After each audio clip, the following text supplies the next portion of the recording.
would the bond measure be a twofold process? One, where the city would vote to, I imagine, approve the concept with no price, and then secondly, once you have assuming that was successful, and then at a later time, I would think, once you had the working drawings and the construction costs, et cetera, a more specific one that would say, okay, here's what you approve a bond measure, but here's what it's really going to cost, because you're not going to be able to do that in the first part, are you? I think we are. The purpose of this poll in late March, early April, is to test different price points, if you will. Sorry, marketing ease, but to test different costs to voters. So, for example, we have some fairly conservative cost estimates that were developed by the Master Plan Advisory Committee and Anderson Billet Architects that suggest that Phase 1 is $81 million.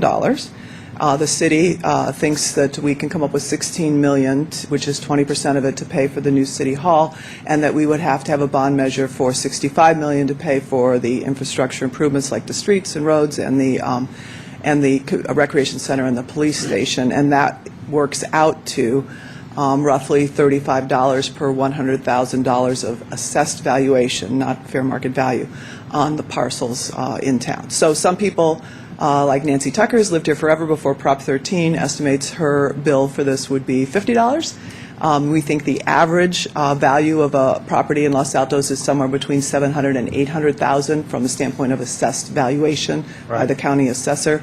That works out to about $250 a year for people, and my house was completed in 1997. Mine's going to be more. But I think we will go out for the poll. The poll will test different levels of $35 above, below. All right. So. Well, you've A couple of questions. So it's intended not as a parcel tax, but a tax based on assessed value of property. It's a bond measure, and it is assessed, a price per assessed value, which means that depending on what your property's assessed value, you pay a little or you pay a lot. Right. Okay. And that's an average price over the life of the bond, so it could be higher at the beginning, lower at the end, but that price, that $35, is an